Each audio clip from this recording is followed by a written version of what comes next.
Hello, Blake Rudis here, and welcome to day 15. We are at the halfway point of the 30 days, 30 critique sessions, and I'm excited about that. You would think I'd have this down to a science and I wouldn't make any errors, and editing this would be really easy, but it's not. So I'm really excited to get into this anonymous F64 Elite member's critique today, but before we do that, I've got two things. One is a message that I received from Varied Positoric. I'm not sure. I just want to jump in and say this is such an awesome series. I'm not a photographer, but have some photo editing experience, but it makes me happy when I can see the disconnect before you start explaining it. This kind of advice can be applied to all kinds of art, not just photography, so it's a great source to learn. I agree 10,000%, literally 10,000%. If I had this when I was a painter, printmaker, sculptor, I would have been a lot better at all those things. And the key is the disconnect. If you can discover the disconnect, you can fix the disconnect, and you can make a connection with any viewer or any audience in pretty much any art industry. So the twist. Oh, Heike, you got me again. Use 3 photo filter adjustment layers to color grade an image for shadows, midtones, highlights. This is actually going to be pretty cool because I don't like the photo filter. I haven't used it in ages. I usually just use a solid color fill with the blend mode. But preserve luminosity checkbox on or off works best. Layer blend mode, a contrast blend mode. So a contrast blend mode with each of these. Okay. Okay, cool. Contrast blend mode and these photo filter adjustment layers. I think I can figure that out. What I like about this though is that there are some things that I'm going to want to do to this image after we get done with the critique that I'm not stuck into a box here. I just have to use these as options on the image. So that's awesome. Let's get into the critique. I really dig this image. I do. You know, from a viewer standpoint, I feel like I could be that person there. And when you see something like the Grand Canyon or something like that and the vastness of it, just how massive and deep that thing is, I mean, it showcases that right here in this image. And if that person wasn't here, I don't think there would be quite as strong of a connection for me with this image. So I really enjoy the space that you're creating for me here. I feel like I've just walked on this scene as a photographer because this often happens to me. I go into a landscape, I think I'm going to be the only person there. And I show up with all my gear. And then I see that one person that's just trying to have that moment with that space. And often what I'll do is I'll walk off into another direction and I'll shoot from another direction. If they appear like they might be interested, I might strike up a conversation with them. But for the most part, I'll go somewhere else because it looks like they're really enjoying that scene. And that's what I get from this. Now, I will say my disconnects here. I feel like the background is very strong. Like that sun is very bright. And there's this thing that I often talk about, the idea behind an artistic expression and a technical flaw. And sometimes a technical flaw appears to be an artistic expression, but it's just disguising itself. And I see this in this image here. It feels like this is a technical flaw, like it's overly contrasting in this area and not contrasting enough in other areas. And I kind of want to reverse or flip that. So that's what we're going to talk about when we get into the work. So let's do it. So what I'm going to do here, first of all, is I need to separate the background and the foreground, but I'm not going to do a sky selection for this one. I actually want to select depth. Now, the best way I can do that is with my visionary panel. There are other ways that you can do this inside of Photoshop, but it's very convoluted. So in this panel, we've created an auto close and an auto far. What that's going to do is when it makes the mask for this foreground area, it's automatically going to force some contrast into this foreground area with a small S curve. And then when I press auto for the background, it's going to lift the contrast in the background. And I think I need a little bit more of each, to be quite honest with you, because that just didn't quite force it enough. So what I'm going to do here is I'm just going to lift this up a little bit more in those shadow areas and a little bit more in those mid-tone areas to release some of the contrast that's happening in this background area here. And we can see that now this area doesn't look so hot, right? It doesn't look like it's burning, this area right here, okay? And then with our foreground, I'm going to add a little bit more depth, maybe pull in a little bit more darkness here to create a boundary or a barrier for these trees on the left and right hand side, maybe even open up some of the highlights a little bit more to draw some focus onto that individual, and then maybe close down those shadows a little bit more. So now let's look at the feeling of this image, because it should now feel all about this person and this space, and this should be an afterthought, almost as if we've walked up here and we've seen this. So before, after. So let's look at something like a tone assessment tool, which a tone evaluation will show us what this now looks like with these underneath. You see that we're just forcing this conversation between here and here to be much stronger. And you see that because this is the light source and this is the subject. Now, we're kind of all over the place here, all right? But here we've really dialed it in. This becomes a navigation area that brings us from here into here. This is probably one of the best ways that I've seen depth working in an image, and I think this is magnificent. So now I got to use some 3 photo filters. Let's see if I can do this in like a speed edit here. So let's go. I'm going to throw on 3 photo filters. So photo filter number 1, duplicate, duplicate. Okay. So I already kind of like what's happening with that. Okay.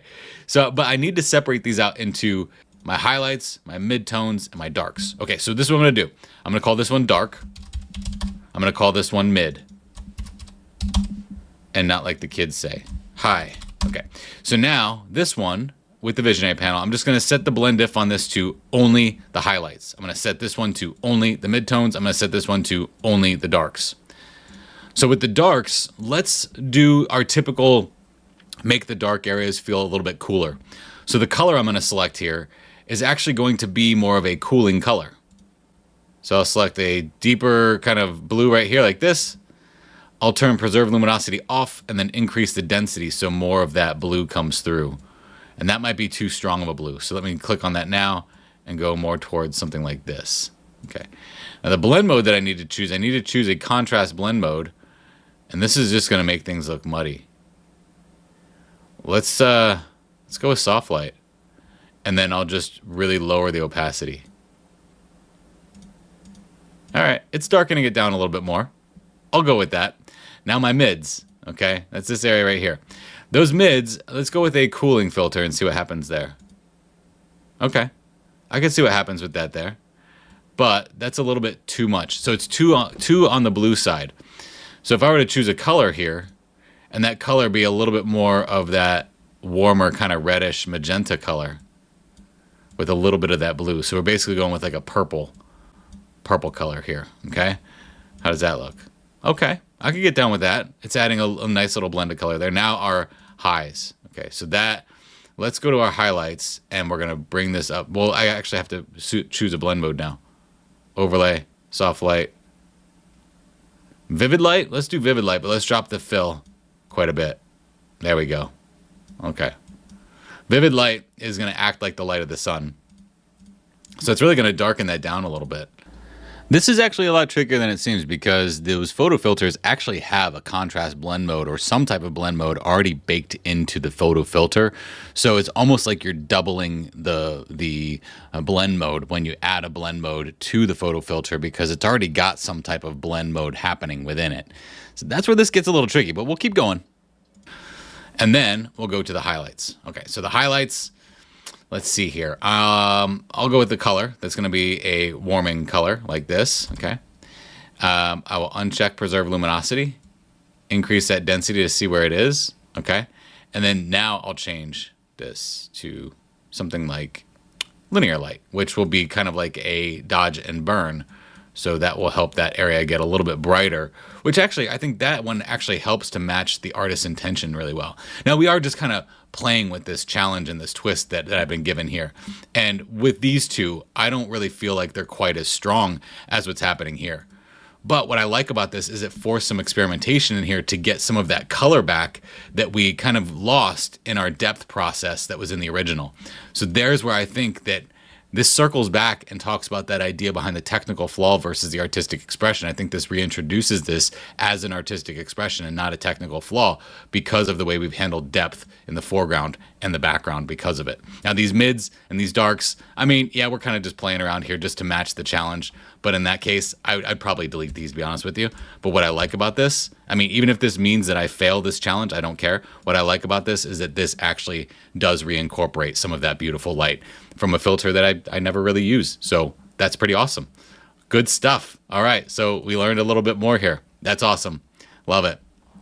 Would I use a photo filter in the future? Probably not. I'm going to use a solid color fill with a blend mode because it's more predictable. Thank you, Anonymous, for submitting this awesome photo for us to work on. Take a look at this depth stuff. I think you'll really appreciate it. For our showcase image, we have an image here from F64 Elite member Tom Wagner. I love this image. To me, this image celebrates color. It celebrates color. It doesn't just look at color as an added effect here or a forced effect there.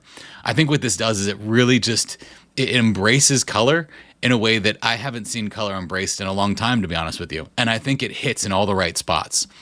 And I think it's brave and it's bold because we live in a time where, oh, God forbid you push a little bit of your color too far. Everybody just wants to jump out and scream at you that you oversaturated your image. And I'm telling you, it's something that color theorists and color experts absolutely despise, because when we place color in places, we place it very deliberately for a reason. And when someone says that, oh, you just hiked up the saturation slider, that nothing pisses me off more than that. Okay, so what I love about this is that you are celebrating color in a time when most people are afraid to celebrate color. And you've done it in this beautiful scene. I don't know where this is. I'll probably never see this place, but I think that what you're giving me here is probably one of the best renditions I'm gonna see of it. So I appreciate that. And the fountain, that beautiful, bold cyan color that's just, it's like juxtaposing this balance that's happening up at the top. You know, at the top, we've got this balance between blue and orange, and it's working so beautifully up there. But then cyan down there is like, guys, check it out. I'm cyan. And you know, sometimes water actually does look like that, especially in fountains. It really depends on what the base of that fountain looks like too. If there's a slight blue color to it or a cyan color to it, that light that hits there is going to have that coloring to it. So I think that this is a realistic use of color, and I think it's boldly expressed with a beautiful composition that has a nice triangular shape that goes between all three elements of the image, from boom, boom, boom, and then it's wrapped beautifully in color around. Well done, Tom. Well done. So now it's time to cover the donation amount that's going to Give Kids Art. As a reminder, we are using this 30 Days, 30 Critique Sessions as a fundraiser for Give Kids Art. This is a nonprofit association that puts 100% of their profits into giving kids art, putting art kits into kids' hands. We are at $5,627 at day 15 with 375 art kits that will be spread around, and that is awesome. It's beautiful that we get to talk about art, and while we're talking about art, art is going to be made in other places, and that's all happening because of your engagement with this. Now, I understand that the YouTube reach is not as strong as I thought it would be for this series, and that's okay. Every new subscriber to my channel is going to be 25 cents to Give Kids Art. Anybody who downloads the self-critique guide, which helps you critique your own images before you would get to the point of having it critiqued by somebody else, or even if you just want to help yourself make the best image you possibly can. If you download that, 50 cents goes to Give Kids Art, and there's a link in the description below. If you'd like to donate on your own, we've had 93 donors donate to this campaign. There's a link in the description below of this video where you can put a donation towards Give Kids Art if you feel strongly about this mission. And if you become an F64 Elite member, $4 from every monthly member goes to Give Kids Art, and $20 from every annual member goes to Give Kids Art. And yesterday we had 3 new annual members, so that was $60 added to the pool. So if you're thinking about joining F64 Elite, please reach out to me, Blake at F64 Academy. I think there's a lot of people that don't really know what goes on there, and they're wondering, is this going to be a good fit for me? And I think it's a good fit for everybody. So if you have any questions, reach out, Blake at F64 Academy, and tomorrow's day 16. Let's keep this train rolling.